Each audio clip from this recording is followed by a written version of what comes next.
On this episode of Locked On Angels, the Angels salvaged the finale of the series against the Rangers. Thank God. Taylor Ward is a Pirate, possibly. And Logan O'Hoppe, is it time to give him a contract extension? It's time to get locked on with Mike and John, and this is Locked On Angels.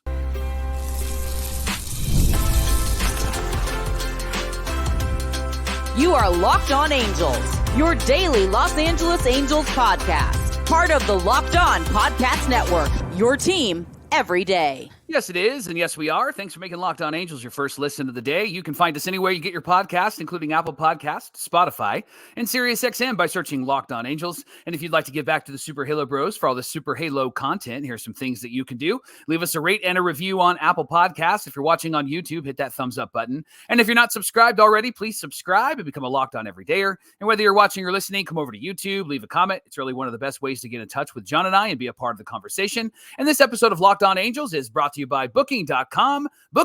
Yeah, the right stay can make you a fan of any city, including your rival city. Check out Booking.com for your stay today. Happy Thursday to you, and thanks for being here for this episode of Locked On Angels, where it's your team every day. You've got the Frisch Brothers here with you, a.k.a. the Super Halo Bros. My name is John, and that's my brother Mike. And my name is Mike, and that's my brother John. Hey, we're here 5 days a week talking Angels baseball here on Locked On Angels, and we're grateful that you decided to make us part of your day. On today's show, should the Halos consider an O'Hoppe extension right now? Maybe pull a little Atlanta Braves and lock up that catcher position with Logan O'Hoppe. The Pirates are interested in Taylor Ward, ? But first, Mike, let's recap that big win against the Rangers. The Angels won 7-2 on Wednesday night. Yeah, before that game, Johnny, the Angels called up Kenny Rosenberg, and they optioned, what? They optioned Davis Daniel? I'm so Not frustrated. our boy. I know. He got sent back down, has options. It made sense. Sure. And that was for yesterday's game. Rosenberg was activated. And then today, the word is that he'll get sent down, and then they're going to bring up a starter, Jack Konowitz. How about that? I said it right. Jack Konowitz is going to be activated, and he's starting for the Halos, John, and that's some good news. He's revamped his arm slot and his delivery, and he revamped that last year, and this year he's really seen his ground ball percentage really come up. He has a 2.90 ERA over his last 9 starts at Rocket City. In fact, a couple of complete games are included in that. John, are you excited to see Konowitz pitch for the Angels? Yeah, I'm excited to see him at the major league level, Mike. I think he had something like 6 or 7 runs allowed, but 6 or 7 less earned runs, which tells me a lot of errors behind him. And considering he's a ground ball pitcher, I could see that making sense. So I'll be interested to see what the defense can do at the major league level behind Konowitz. I gotta laugh because at some point we were talking about Konowitz and somebody was like, "You guys are saying it all wrong. It's Konowitz." So shout out to that guy. Yeah. It was probably me. I probably said it wrong. All right, let's talk about the game last night. Johnny, the Angels got the scoring started first, bottom of the second. Thyson Drury are on base with 1 out, and then Zach Neto singles, and Brandon Drury scores. And then Mickey Moniak follows with a 3-run home run. And immediately in the second inning, the Halos are up by 4, which is really good news. They added another run on a Zach Neto double, and Brandon Drury scored in the bottom of the third. Suddenly, we're up 5-0, Johnny. I want to hear something out of you. I want you to say this out loud, Mike, because you're the one who brings it up all the time, and that's fine. It's a statement of fact, but you glossed over Griffin Canning starting this game without giving up any runs in the first inning or the second inning. Where is the praise from Michael P. Frisch about Griffin Canning? Good for Griffin. We're gonna talk about him, John, because he did not go very long in this game, and I think that there's I know that, but conversation. still, I want to hear it from you. You just want to compartmentalize the Angels, and I get it, right? I get it. Speaking of home runs and Griffin Canning, John, 5th inning is when he gave up the home run to Estevez. Yes. Made it 5-2, and then Canning just really struggled in this one. John loaded the bases, back-to-back singles to Semien and Seager, which is, I guess, acceptable because those guys are really good. Right. But then Josh Smith walks, and then Wash comes out and removes Canning, and that brings in Hans Crouse. He strikes out Wyatt Langford and Adolis Garcia to get out of the inning. And I don't know if you've noticed this or not. Do you remember Brandon Donnelly when he pitched for the Angels? 0-2 was when he really became really good. Brendan Donnelly. Brendan Donnelly. Yes. And Hans Crouse reminds me a lot of Brendan Donnelly. His windup, his delivery, and even his story of like not really popping in the Major League Baseball realm until later on in life. And quite honestly, I really like this guy. Yeah, I like him too. He came out onto the mound and said, "I'm here to pump you up." And so give it up for Hans, everybody. That was fantastic. And so that did end Griffin Canning's day. 4 1/3 innings pitched, 7 hits, 2 earned runs, 2 walks, 3 strikeouts. That's not what you want out of your starter when you had the bullpen pitch 7 innings right the night before. Mike, the weakness of this team is the starting rotation right now because there's one good starter in this rotation, and then I don't even know who the rest of them are. Right. No, I'm just Canning. It's Jose Soriano. It's been Ronci Contreras. It's been Davis Daniel, but they're moving pieces around and trying to figure out what they're going to do. And so at this point, it really is the weakest part of the equation. Fortunately, 2 earned runs over that 4 1/3 innings pitch for Griffin Canning was one of his better outings at the day, right? Right. Yeah. Crouse went an inning and 2/3. He gave up a walk, struck out 2. Johnny, 0.84 ERA. Come on. In 10 2/3 innings pitched this season. And then your boy, Hunter Strickland comes in. Him too. And he didn't look very sharp because he did pitch 2 innings the previous night. In fact, the first 4 batters, Johnny, hit, walk, fly out, hit by pitch, which loaded the bases. But then talk about what he did against Wyatt Langford. Yeah, he was able to get Wyatt Langford to strike out after he fell behind 2-0. And then Wash went to get Strickland out of the game. They seriously asked a lot for him. And I think that he delivered in that moment, considering, he pitched 2 innings the night before. And look, again, this goes back to the area of need, which is starting pitching right now. And they're still waiting on Detmers to turn it around and Chase Silseth to figure things out in AAA. He's recently been removed from the AAA rotation so that he can figure things out. But Mike, doesn't that show like restraint for the first time in the Angels' lives, where it's like, oh man, we need Detmers back up here immediately? Because any other situation that the Angels have been in the past, they wouldn't have let Detmers stay in AAA that long because of the state of the rotation. And so for me, I'm like, at least they're doing something right. I know it sucks for us watching these games because, I mean, look, there's 16 games under 500, so there's not really any reason to rush those guys back. And they see that. Yeah. And for the first time, us fans are not the smartest ones in the room for a change. The Angels are actually doing something right. So after that, Mike, Jose Marte came in just needing to get the 1 out with the bases loaded, faced Adolis Garcia, got him to pop up, and then the bullpen got the Rangers to leave the bases loaded twice within 3 innings. Marte actually ended up going 1 1/3, no hits or runs, and 1 strikeout as well. Yeah, then the Angels got an insurance run in the bottom of the 8th. Zach Neto hits his 12th home run. Johnny, he's got 20 doubles, and he's not even through the first half of the season yet. Like, this guy's having a pretty good year. I would love to see some consistency from him in that he has a little bit more consistency on offense. But, John, 9 defensive run saves? Mm-hmm. I mean, this guy's playing incredible defense, and I get really excited when I see Zach Neto come through defensively, but even more excited when I see him hit bombs like he did last night. It sometimes feels like Neto is the right guy up in the right situation. And I know that with Brandon Drury on, he was able to add that 2-run home run. And so the game was already 5-2. At that point, it became 7-2. And to me, it like, I trust Neto in big moments. And I know that was not a high leverage moment considering they're already up, but having 2 more insurance runs is fantastic. And I was happy to see him smack that home run. He got robbed of the RBI earlier when Drury scored because of the air in right field. So that was unfortunate. But at the end of the day, I think it was pretty cool to see him hit that 2-run home run. And again, I just feel very comfortable when he's up at the plate. Yeah, absolutely. And then Carlos Estevez comes in, closes it out, threw over 100 miles an hour on one. No sweat. A piece of cake, right? And so that was great to see. Angels again win 7-2. They salvage this series, and it was unfortunate because last night, 2 nights ago, they had a really good chance to win that game, and it could have easily been a 2 out of 3. Right now, they've split the season series against the Rangers, and Angels find themselves, like you said, 16 games under 500.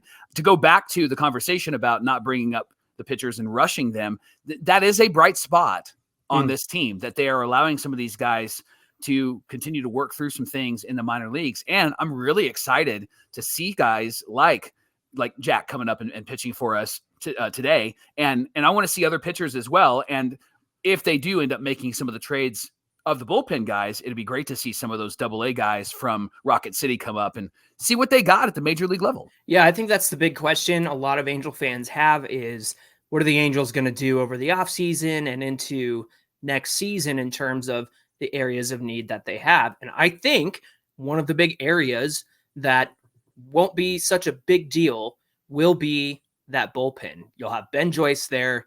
You'll have probably Jose Quijada.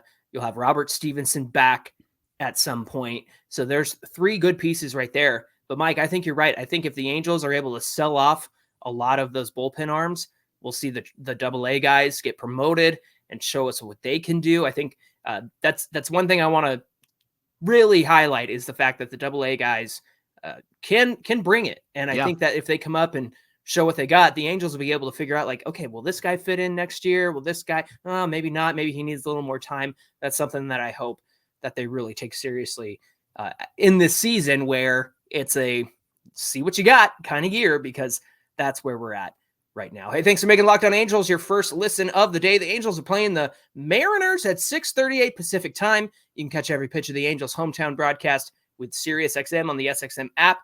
Just search Angels. Coming up on Locked On Angels, Taylor Ward. Is he going to be a Pirate?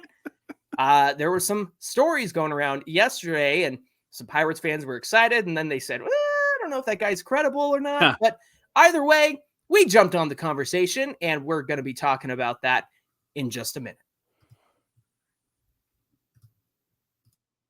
I'm wearing a old T-shirt on the show today, and I think I need some new clothes, Johnny. I don't know about you. You're telling me. You have a good style. My style is, dad.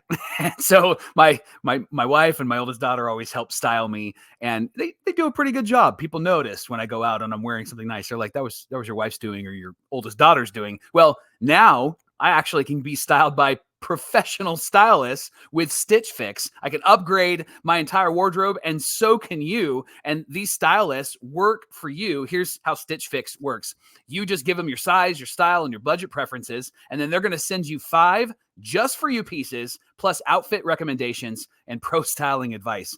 Everything I need here, Johnny. Everything that I need. So you keep what works, and then you send back the rest. And the good news, shipping, returns, exchanges, they're always free. There's no subscription required. Stitch Fix makes it so easy for you. You don't have to go shopping around. I'm going to read that again just for me. I don't have to go shopping around and wasting my time outside of the house. I love my house. It's too hot outside, right? And you can save time and effort and order from Stitch Fix. And now's the best time to do it. Go to stitchfix.com/MLB, and you're going to get $100 off. That's $25 off your first 4 fixes for a limited time only. That's stitchfix.com/MLB for $100 off. Stitchfix.com/MLB. And you must redeem this within 7 days of sign up. And today's show is brought to you by our friends from Tax Network USA. Look, there's 3 things in this world I don't like: ants, the Mariners, and taxes, Mike. And I want everybody to know that just because tax season is over doesn't mean the IRS is going to stop coming after you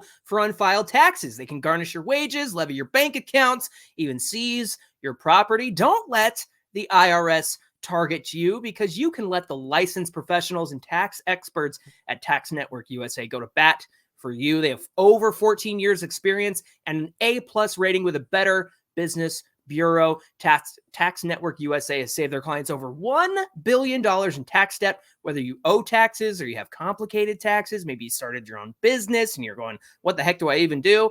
They can help you out. So give them a call, 1-800-549-1000, or visit their website, tnusa.com/lockedon. It's the Locked On Podcast Network, and this is Locked On Angels, where it's your team every day. After you're finished with us, check out Locked On Sports Today as your second listen today. It's a free 24/7 sports streaming channel programmed for you every single day to bring you the biggest stories in sports. Locked On Sports Today brings you can't-miss analysis, opinions, news, and they're streaming 24/7 on YouTube or on the free Amazon Fire TV Channels app. It's part of the Locked On Podcast Network, where it's your team every day. And the Angels are playing today at 6:38 against the Mariners, and you can catch every pitch of the Angels' hometown broadcast with SiriusXM on the SXM app. Just search Angels. Hey, remember that commenter who joined us for like the first episode, and you made a joke about John's favorite team, the Mariners, and then he thought that I was a Mariners fan from that point. I was like, you must be new around. He's like, why are you on this? Why are you on this show if you're a Mariners fan? Long-time everydayers know how much I despise the Mariners. It's Mike. A joke. It's sarcasm. It's my gift. Come on, we're playing around. Mike, Logan O'Hoppe has been a stud this season, and no surprises. And of course, we're big fans of Logan O'Hoppe. The other day, Taylor Ward had nothing but good things to say about him in terms of being the captain of this team. Entering last night's game, here's where he ranks among all qualified catchers. He's got a 282 average. That's the third best in baseball and the second in the American League. A 491 slugging percentage. That's second in baseball, first in the American League. 825 on base plus slugging. Again, second in baseball, first in the American League. And a 130 weighted runs created plus. That means he's 30% better than league average. That makes him third in baseball and second in the American League. Mike, he's caught 640 innings. That makes him first behind the dish in Major League Baseball. He's also one of three catchers batting greater than 280 with 10 plus home runs. So the big question here, no All-Star game for Logan O'Hoppe? Is it because he's on a bad team? Obviously the voting thing is what it is, but not even as a backup, not even selected by his peers. What's going on here? Well, I like the voting, and I think that it's cool that the fans still get to vote, and I really honestly don't care. I want those people that the fans want to see in the starting lineup. I think that's awesome. When it comes to backups, I do think that there should be a bit more of thought behind it. I can understand why Salvage Perez is going to be the backup, and you probably don't want to carry three catchers. However, I think someone like Logan O'Hoppe is going to be the face of this franchise moving forward. And I could see him getting some votes. He's starting to capture people's attention, especially if it's walk-off home runs and he takes his jersey off again. People really noticed him when he did that because that guy was ripped. And so I think that he is somebody that has a future of not just being on the All-Star team, but being somebody that actually could get selected via the vote. Now, I will say this with a caveat. Benji Molina, fantastic catcher, never made an All-Star team, even as a backup, although I don't think he cares because he's walking around with his World Series ring. What's going on, guys? Hey, right? How you doing? So that I think there's a lot of factors that play into that. I think the Angels not being great, the Angels aren't getting noticed because of that. So again, a lot of factors. I do think that Logan O'Hoppe should have at least been a backup, but I also understand that having three catchers on your roster can be a bit much, but it is the All-Star game. Doesn't really matter. Put him in a DH and let him swing away. Right. And honestly, like you think about, is there a roster limit on these things? Like they were so fast and loose with the rules sometimes. Like didn't Rob Manfred like select Pujols and somebody else it was Miguel Cabrera. Yes. He personally picked them to be on the All-Star team one season because, they're at the end of their careers and whatnot. And so it's silly to me that, we're going to draw the line there. But Mike, here's the big question. O'Hoppe has one more season as a pre-arbitration player, which means after that, in 2026, they go into arbitration where the team and the player have to decide on what they see as a fair number based on their production, based on their value, and then they decide for the year, that's how much that player is going to get paid. Now, sometimes there's some hurt feelings because a player says, I think I'm worth this much. The team says, nah, we think you're worth this much, right? And so there have been some bitter pills to swallow in the past. I think Corbin Burns is a good example of that with the Brewers. Remember that he was pretty upset at the fact that the Brewers didn't want to pay him as much. But the thing under that is the Brewers have to go into arbitration and say, like, here's why Corbin Burns doesn't deserve the money that he thinks he does. Right. And then they talk about all the ways that you suck. Like, we don't want that with Logan O'Hoppe. So he is a free agent in 2029. So that's 5 years from now. He will be 29 years old. So should the Angels pull an Atlanta Braves style of move where they lock up a young player before arbitration or maybe sometime during arbitration so that they can avoid all the nonsense and say, hey, look, we want you here. We want to give you a guaranteed salary each year. Here's what we want to do for you. What do you say, Mike? Do you think that they should do that, or should they wait around a little bit? What do you think? I think you do it right away, and I think you do it only if you can get more than 5 years. If you can't get more than 5 years, it kind of is a moot point because you have them for real cheap next year, and then you have arbitration years, which who knows how cheap he'll be because he's getting better and better and better, and they're going to have to go through those conversations like you mentioned. I think if you're choosing to lock him up, you have to at least go 7 years. You have to at least go past the 5 years that you already have him on this roster. And why not, John? Yeah. Why not? The Braves did it with Austin Riley. The Braves have done it with other players as well. And they lock them up at a young age. And look at the Braves. They can count on these guys. There isn't questions about if they're going to be there or not. And quite honestly, this guy's going to be a pillar for this team for years to come. He's young. He's 24. I know he had the torn labrum last year. I can see him being somebody that is like a Buster Posey for this team. He's somebody that could possibly play catcher, DH, and maybe even some first base. And so you don't have to have him behind the plate all the time. Although I think right now he really loves being behind the plate. And I think he loves having the most innings caught this season. And so I think you lock him up and I think you give him a pretty good deal. I think if you go 7 to 10 years, you got to give him maybe 120, 130 million, maybe even more than that, right? Like, but I think you lock him up, and the Angels, where are you going to put your money? Right now you've proven that you can't really sign strong free agents and have that be successful, right? Yeah. Like, why not just invest in a Logan O'Hoppe? Why not just invest in a Zach Neto? Sure. Why not just spend the money and give it to him right now? Yeah, I think I'm with you on that. My one thing I'm going to put on my I'm already wearing my Angels cap, but I'm going to put on my Angels front office hat is what I'll say. And think about it this way. You've got Rendon coming off the books in 2026.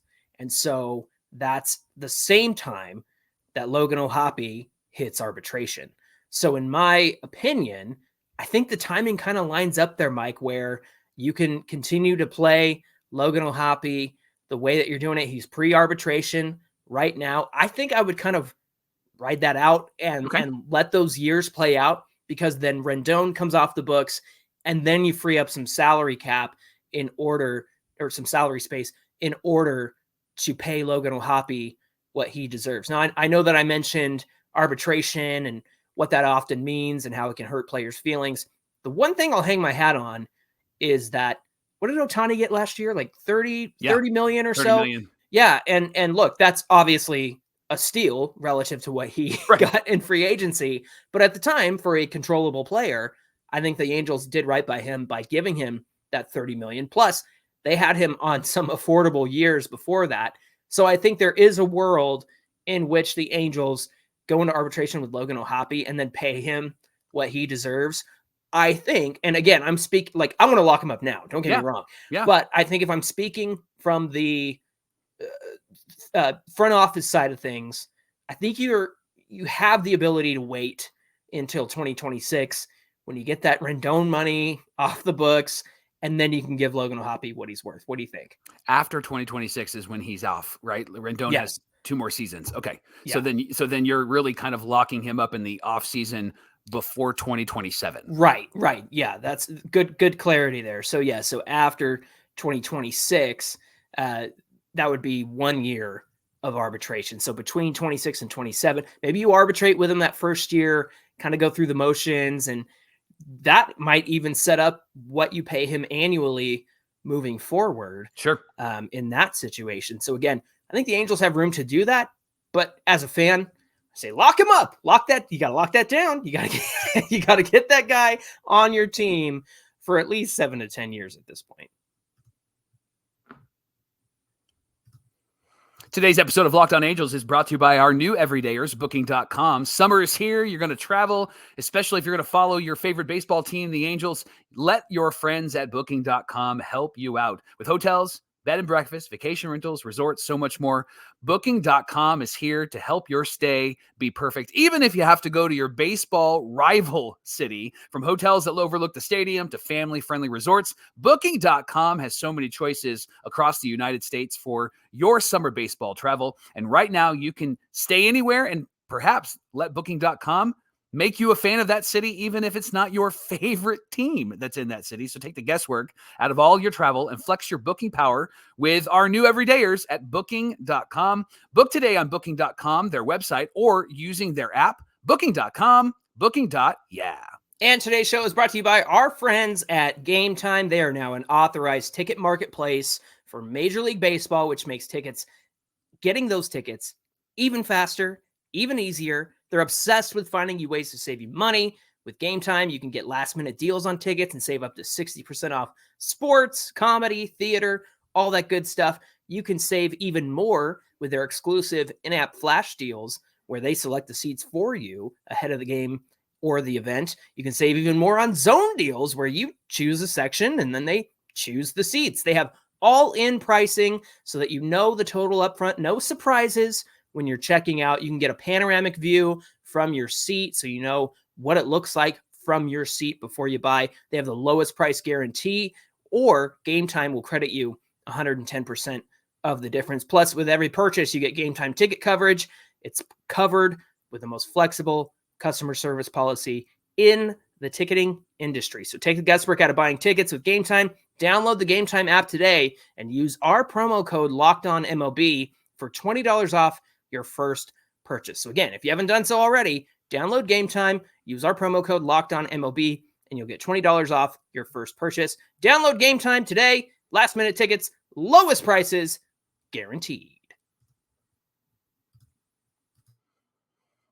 Scrolling on the Twitters or X yesterday, and we saw a lot of conversation about Taylor Ward. I was like, "Ooh, I'm intrigued. Taylor Ward, what's going on?" And there was a report that the Pirates are interested in talking with the Angels about Taylor Ward, right? And so the questions that kind of rose up from that are, what could the Angels get for Taylor Ward? Are they going to get a top prospect, or do we sound like the Yankees? Miguel Andujar and this guy for Mike Trout, right? Do we sound like that, Johnny? What do you think? Look, we didn't propose this. Mike, this is how I know that proposed to me. I am online way too much, and it's mostly because of the Angels and Locked On Angels and Super Halo Bros. Right. I am just perpetually online, and I hate it. And here's why. Because so many people came out of the woodwork and said, oh, you know what? I'll say this. I said, Taylor Ward, the Pirates are interested in him to give their offense a boost. That's all I said. Yeah. That's all that I report. That was all that was reported in the article. And people said, well, what offense? He's hitting 238 and he hit 180 over June. And I'm like, I didn't make the trade. Like, I didn't report the trade. I'm just reporting what somebody said. Yeah. I didn't say the Pirates had interest in Taylor Ward.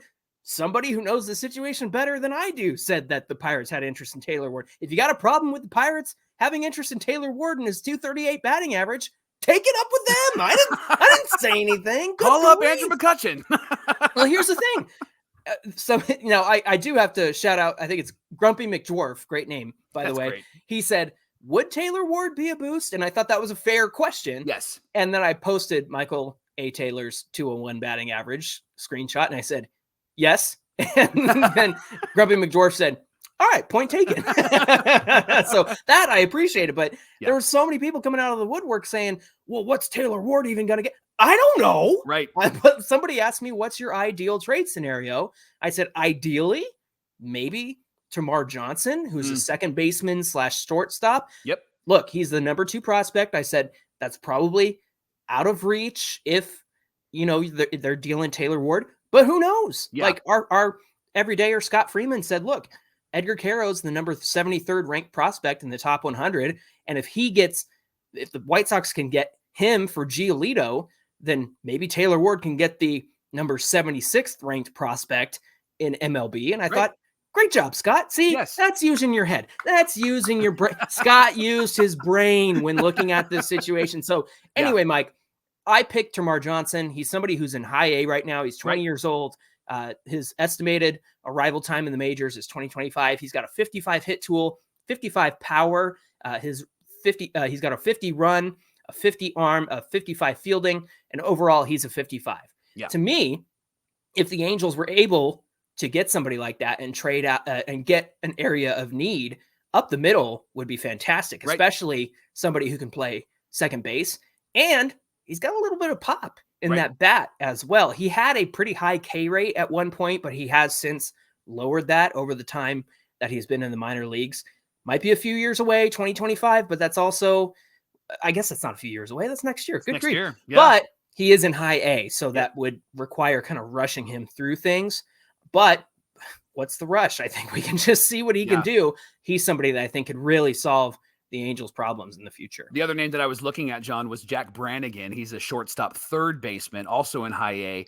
They estimate that he'll be around in 2026. He's not as great offensively as Johnson is, but he's got an arm of 70. So he's got a really strong arm over at third base. The other thing that I think is really important is he does show a lot of pop in his bat. He's got a lot of power, but he is in high A, and he's not estimated to arrive next year. It may be possibly just a year after. But I think the conversation has to be had. And again, to your point, they called us. Well, I didn't say anything. I didn't make this up out of my head. Like, good grief. The phone rang and I answered it.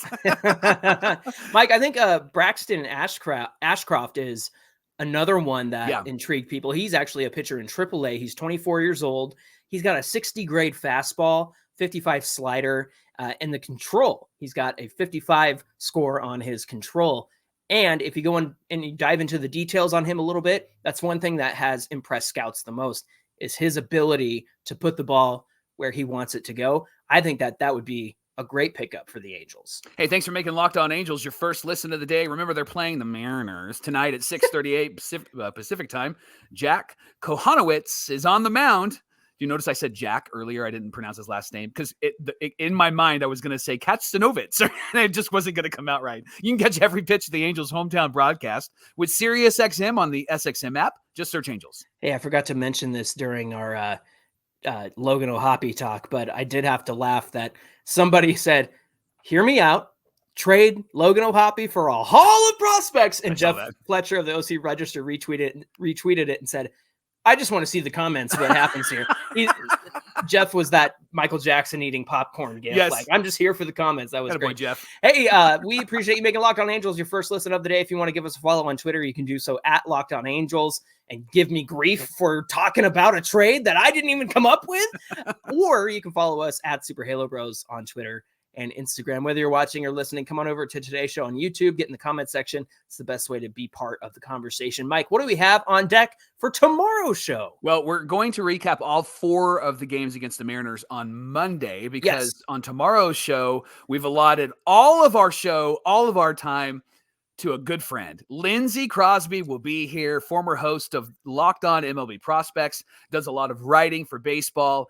Such a great guy. He's going to be talking about the draft and who the Angels might take at 8, who the Angels might take in the second round, who the Angels might take as the compensatory pick from Shohei Ohtani. That's going to be a tough pick, right? I can't wait for this conversation. Trust me, you're going to be smarter after this episode with Lindsey Crosby. So join us tomorrow on Locked On Angels. Yeah, you guys have been looking forward to it, and we're so excited to bring you the prospect draft, MLB draft preview, because it's coming up this weekend. And so as we get ready for the All-Star festivities, we're really excited to be meeting with Lindsey to hear his perspective on who the Halos might get as their first pick and what they might do with the rest of the top 100 picks that they have as well. So we hope you'll come back and join us for that tomorrow on Locked On Angels. Until then, my name is John, and that's my brother Mike. And my name is Mike, and that's my brother John. Thanks for being here with us, everybody, and we'll see you back here on Friday. The phone rang. And I answered it. I didn't make it up. I didn't choose this. Create this.